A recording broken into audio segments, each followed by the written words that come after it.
Kia ora everyone, this is Rino. I am a scientist from New Zealand and today I'm gonna show you how to make a delicious dough for your pizza.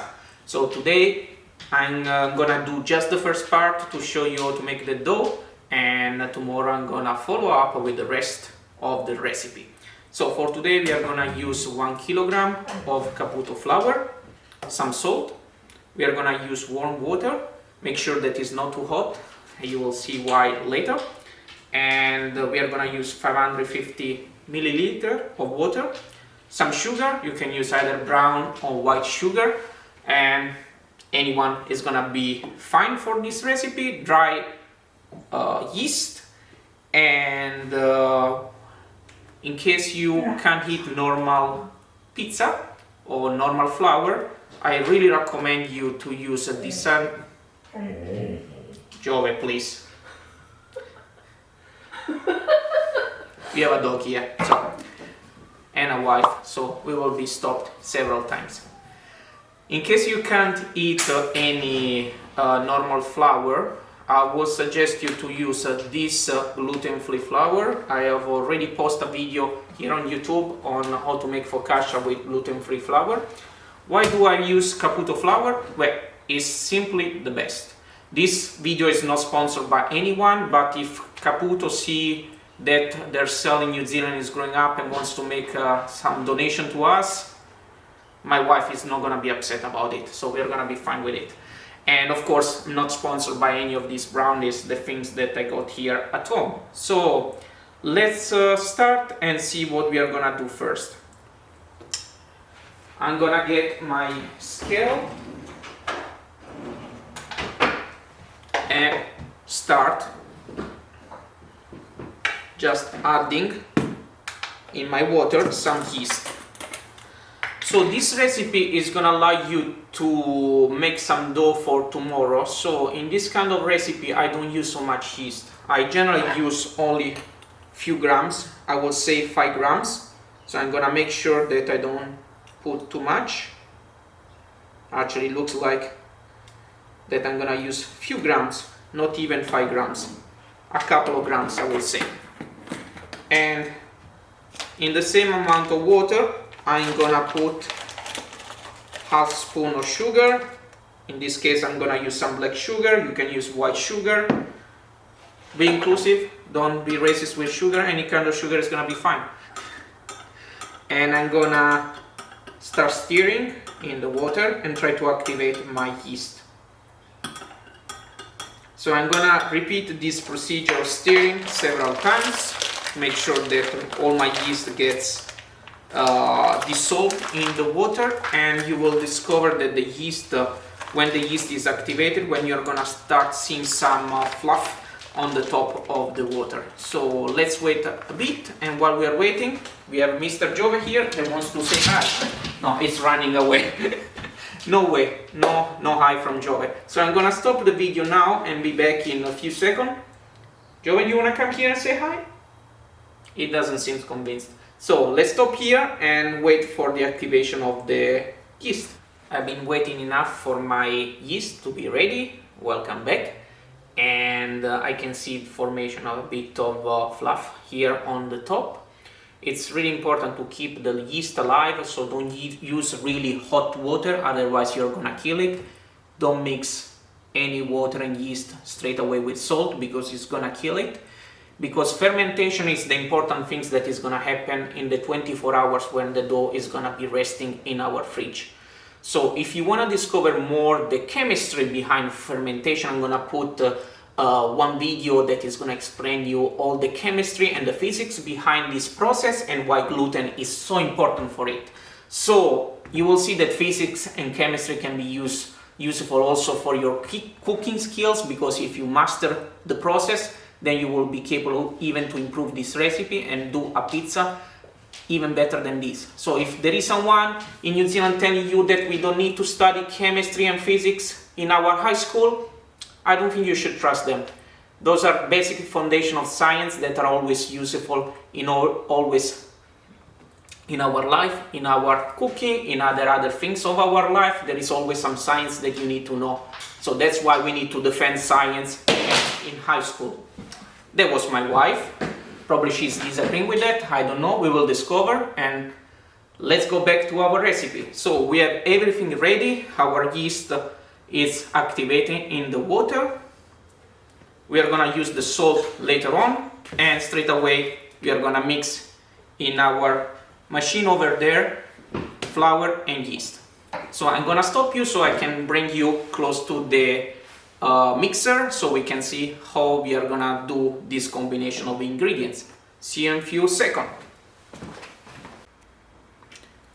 As you can see, I've already put the flour in my mixer and I'm gonna pour all the water and yeast.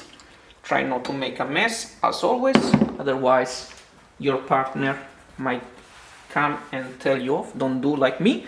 And I'm gonna start mixing the dough with really low speed. I'm not using any protection here because I want you to see what the dough is gonna look like, but if you have something to protect and avoid that the flour fly away, you can use it, especially at the beginning of this part. So I'm gonna make sure that everything gets mixed first, and then we are gonna speed up.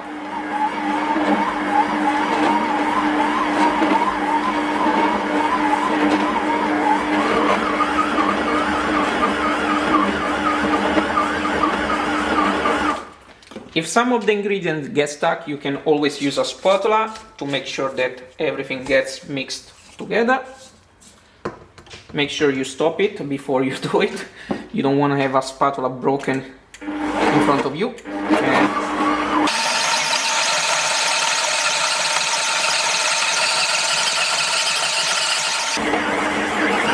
It looks like my dough is slightly dry, so I'm gonna add another probably 50 milliliters of water. Make sure that it's still warm. We are aiming to have a dough that is a bit sticky, so really hydrated. So that's why important to not to have a really dry dough.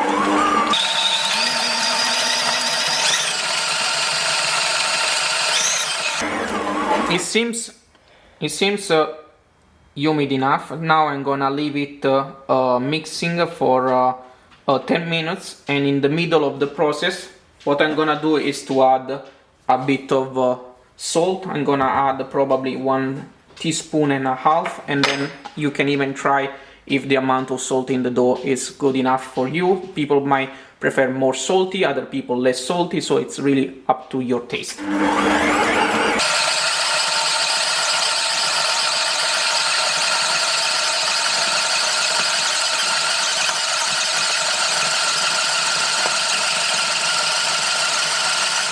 If you see that the dough gets stuck, you can always stop and remove it. I see that it's still too dry, so I'm gonna still add another bit of water.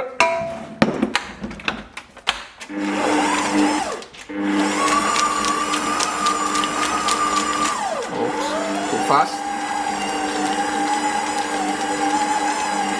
Let's wait that everything gets mixed before we can speed it up again.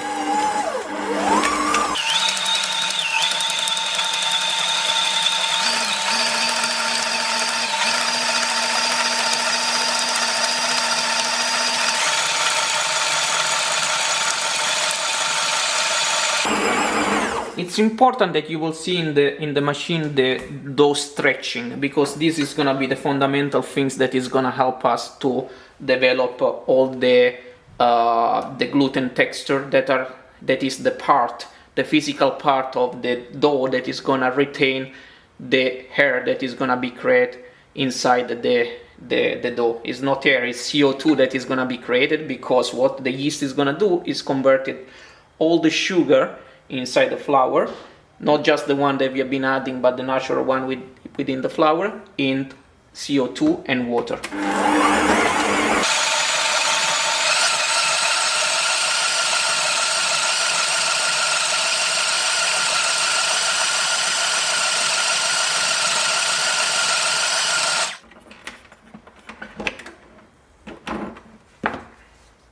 Let's put it out of the the hook and start again.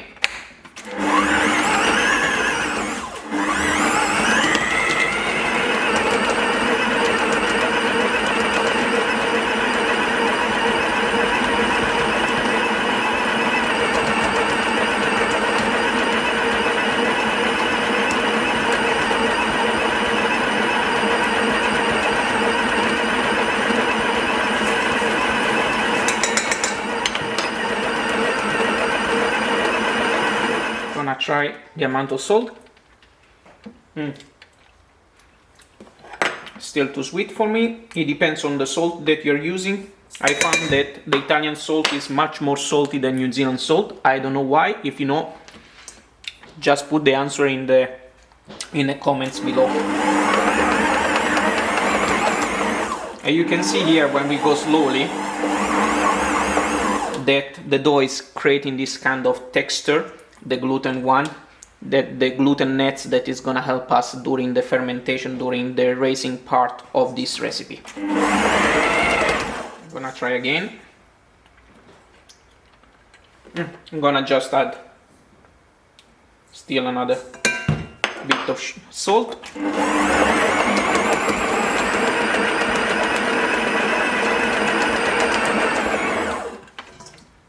So we spend more than 10 minutes.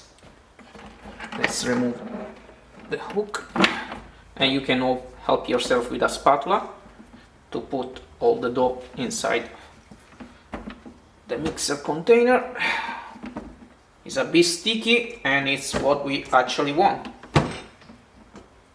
It's nothing unusual. If you want to have a really nice dough for Napolitan pizza, or something that looks like Napolitan pizza, you might find some Napolitan people looking at this video say, this is not the traditional recipe. I know that. I'm doing something that is gonna work, and you will see tomorrow for an electric oven. Unfortunately, I don't have a wood fire oven with the ideal temperature of 500-400 degrees. So I'm trying to make a dough that is gonna be workable with my electric oven, and tomorrow you will see the second part of the video. So you can see the dough really hydrated, sticky, and it's what we actually want. So we are gonna now move back to our working table and see what we are gonna do with it. See you in a few seconds.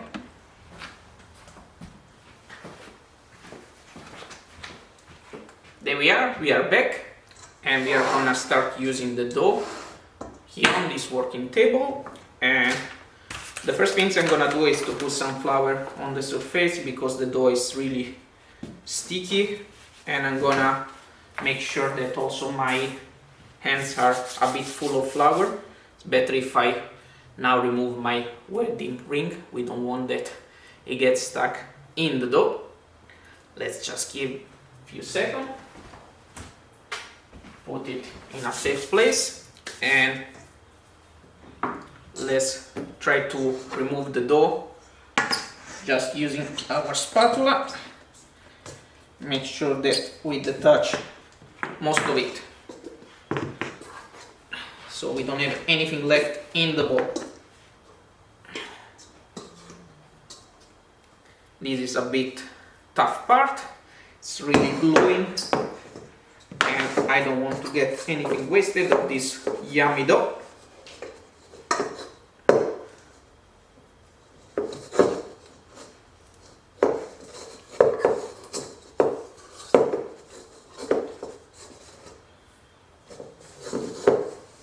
Done. This is all the dough that we have for today, and the first things that I'm gonna do is to work the dough to make a nice. Just do this exercise, pushing down and closing the dough, and make a nice ball like this one. Beautiful. You will see that using the flour is not gonna be any longer sticky in the outside, but in the inside it's gonna be super sticky still. So it's perfect dough. We are gonna leave the dough now to rest for 10-15 minutes, and then we are gonna start making the so-called little ball that we call in Italian panetti for our pizza. So see you in 10-15 minutes. Bye. After 10 minutes you will see that your ball is slightly bigger, and now we are gonna start creating the small ball that we are gonna use for tomorrow. So what I actually do is to use a really big plastic container upside down, and you're gonna see soon how this is gonna be used. We can put this part away for this moment, and I'm gonna use a scale to roughly see the amount of dough for each ball. I'm aiming to have something of this size, but to make sure that you have a right amount for yourself, I'm gonna tell you that is roughly less than 200. This is 185, and I'm pretty happy about this kind of size. And the work that we are gonna do now with this small amount is to do the same movement that I was showing before, pushing a bit down the dough and make a nice panetto. You can see sticky at the bottom. And before we start putting on this plastic here, we will need some more flour.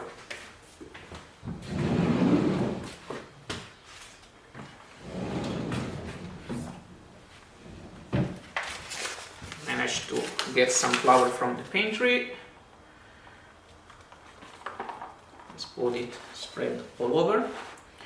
Be ready that it's gonna get stuck, of course, on the plastic. No matter the amount of flour you put, it's gonna be fine. Tomorrow we are gonna see how we can preserve the air inside the panetti, the little ball, and make a nice dough for pizza. So we are gonna keep doing this work and make more panetti. So roughly below 200 grams. Too big. This is gonna work for us.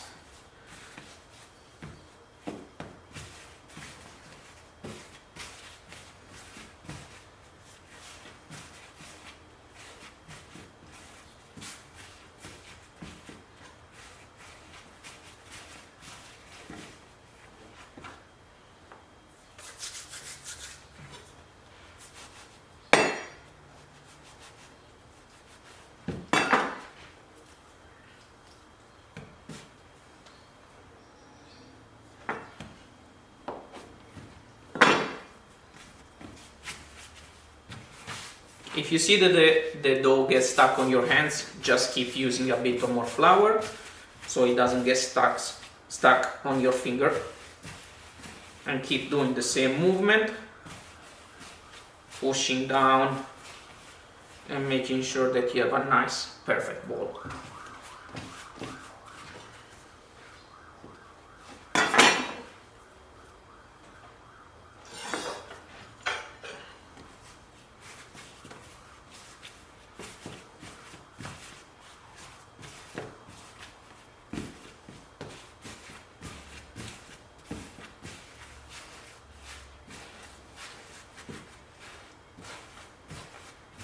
I'm gonna bring you closer now so you can see more closer my movement with my hands and not my ugly face. Let's get closer. We take the amount of dough, roughly the amount that you're looking for, bit of flour, and then you keep doing this movement until you see a really nice ball, and then you put it here to rest.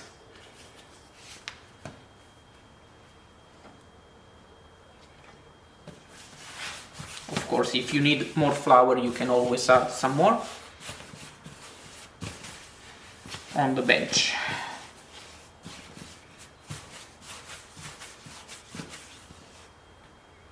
So you can see that we have the 6 little ball here. I still have some dough, so I think I can still do another 3 balls. So just to let you know, you're gonna have quite a lot of pizza with just 1 kilogram of flour. You will see the sides tomorrow are pretty much 30 centimeters, slightly bigger in terms of size. So what we are gonna do now is to cover this dough. Nice cover. And I'm gonna put it in my fridge for roughly 24 hours, and I'm gonna remove them out of the fridge 2 hours before I'm gonna start doing the cooking. And you will see that although now it looks a bit dry, the dough, tomorrow it's gonna look really moist, full of moist, and this is because most of the sugar will be converted also in water, and you will see that the volume is gonna be much bigger because the CO2 will be retained within the dough thanks to the gluten nets that we have been creating. So see you tomorrow for the second part of this video. Bye from now.